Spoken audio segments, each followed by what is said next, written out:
The Israeli military has begun its ground operation in southern Lebanon, carrying out raids close to its northern border. Italian police arrested 19 people on Monday accused of forming mafia groups connected with the football business. Ukrainian President Volodymyr Zelensky announced the preparation of a new security agreement amid intensified fighting in the country's east.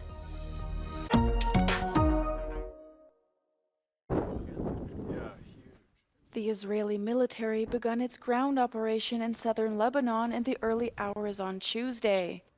It said in a statement that it was carrying out targeted ground raids in villages close to the Israeli border. In the statement, Israel's army said it was striking Hezbollah targets and that Air Force and artillery units were carrying out attacks to support the ground forces. IDF forces had already launched small ground raids against Hezbollah on Monday night, sealing off communities along its northern border, which sent signals that a larger ground operation was imminent. Smoke was also seen rising from buildings in the suburbs of Beirut on Monday night following an explosion. Earlier, the Israeli military issued new instructions warning residents of 3 buildings in South Beirut to evacuate immediately. The IDF gave no details on how long the ground operation will last, but said the army had been training and preparing for months.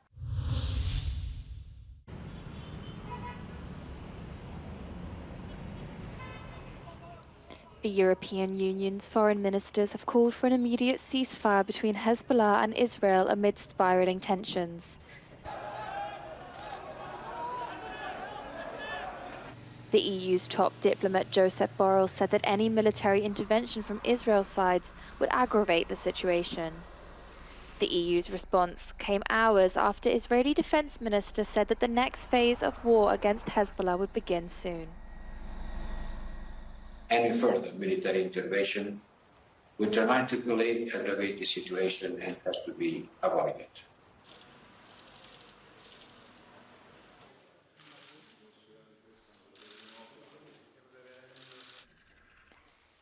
Words used by European Union member countries have been stronger, with French Foreign Minister urging both sides to stop firing.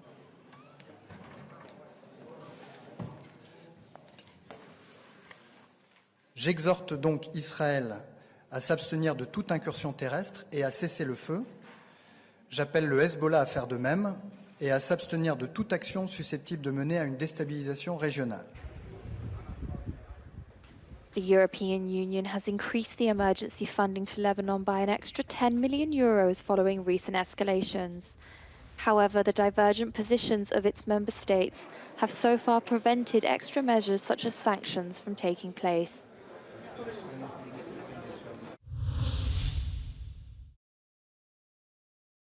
Italian police arrested 19 people on Monday accused of forming mafia groups connected with the football business. Most detainees are top ultras or hardcore fans of Milanese football clubs Inter Milan and AC Milan. The criminal ring was linked to the Italian mafia organization 'Ndrangheta. Giovanni Melillo, Italy's national anti-mafia prosecutor, says there have been risks for some time now in Italy's football stadiums. Ed è un'indagine importante perché secondo me costringe ad aprire gli occhi sulla realtà, perché la realtà presenta rischi evidenti da tempo di deriva criminale degli stadi italiani e rischi evidenti di condizionamento criminale e anche prettamente mafioso della vita delle società calcistiche. Prosecutors allege that the suspects have attempted to take control of all the lucrative business activities around Milan's Giuseppe Meazza Stadium, including parking, food, tickets, and souvenir sales. Some of the suspects might also have been involved in drug trafficking. Both leaders of the AC Milan and Inter Milan Ultras fan groups were among those arrested. As Russian attacks in eastern Ukraine intensify, Ukrainian President Volodymyr Zelensky said that Ukraine and its allies are set to sign a new security agreement in an upcoming meeting in Ramstein, Germany. This comes after Zelensky presented Ukraine's victory plan to the U.S. presidential candidates in a recent visit in pursuit of continuing financial and military support. Готуємось також і до підписання ще однієї безпекової угоди для України вже 27-ї. Провів сьогодні ставку кілька ключових питань. Перше – комплектування бригад. Друге – зброя і техніка для наших воїнів, закупівля і постачання. In recent days, the Russian army has been pushing Ukrainian troops backward in eastern areas, causing widespread destruction. Multiple people were wounded as Russia launched several attacks on the Kherson and Sumy regions. In Kherson, one person died in the attacks. Drone footage shows further destruction in the eastern Ukrainian town of Vuhledar, where Ukrainian forces are under severe pressure. Zelensky said it is necessary to determine how to increase pressure on the Russian Federation at the meeting in Ramstein on 12 October.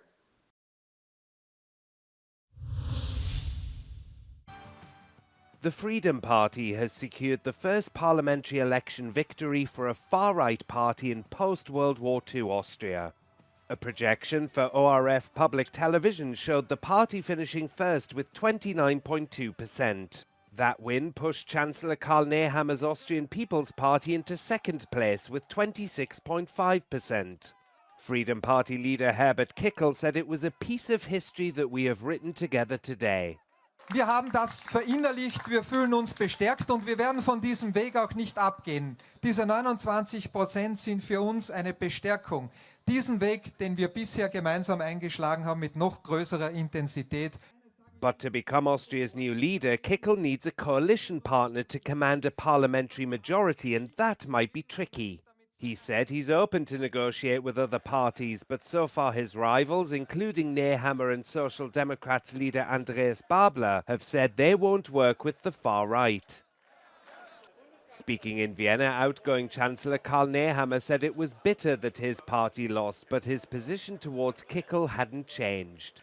Mit Herbert Kickl, der an Verschwörungstheorien glaubt, die WHO als nächste Weltregierung bezichtigt und das Treffen in Davos als Vorbereitungstreffen für die Weltherrschaft, kann man so vernünftig und verantwortungsvoll keinen Staat machen. The Freedom Party's win sparked protests outside the Parliament building in Vienna, with demonstrators holding placards with slogans including "Kickl is a Nazi." The far right has benefited from frustration over high inflation, the war in Ukraine and the COVID-19 pandemic, and is also built on worries about migration. The final official results will be published later in the week after a small number of remaining postal ballots have been counted.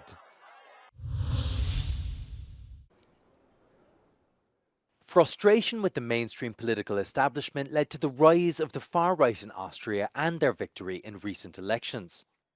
Analysts say the Freedom Party's clear message, such as a hardline stance against migration, helps differentiate them from other political parties. I think that migration itself is not the major issue, the major problem. It is probably one of the most visible changes. That's why people resist and react to it in a more emotional way. But what the actual problems are is the crisis of the health systems, education systems, administrative systems. In 1983, the Social Democrats and the Conservatives accounted for almost 91% of the votes. This has now dropped to less than 50%.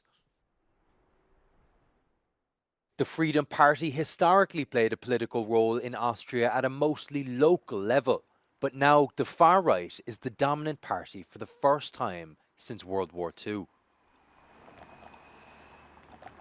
To become Austria's new leader, the Freedom Party's Herbert Kickl will need a coalition partner to command parliament majority. With political parties balancing clashing ideologies with the need for a functioning government, Austria's political future is up in the air. Euronews, in Vienna, Austria, Jan Husar.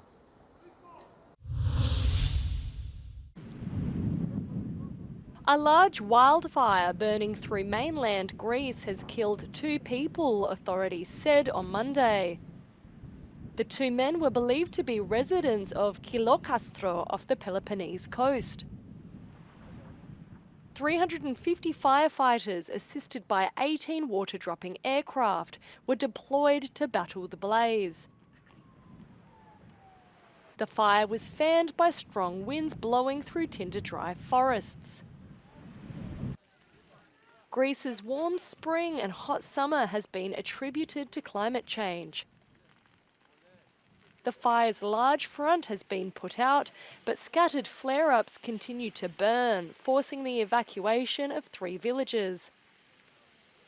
Civil protection officials warn that several parts of the Mediterranean country, including roads, would face a high risk of wildfires on Tuesday.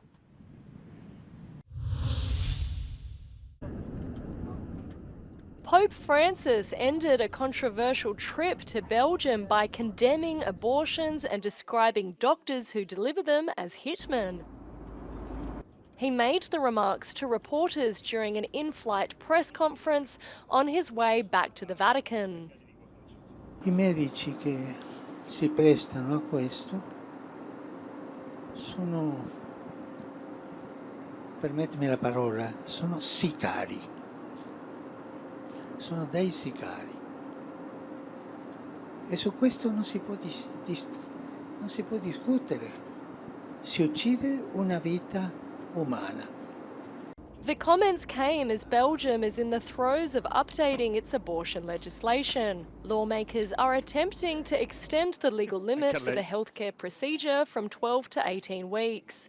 The European Parliament has also called for initiatives aiming to ensure free and safe abortions for all.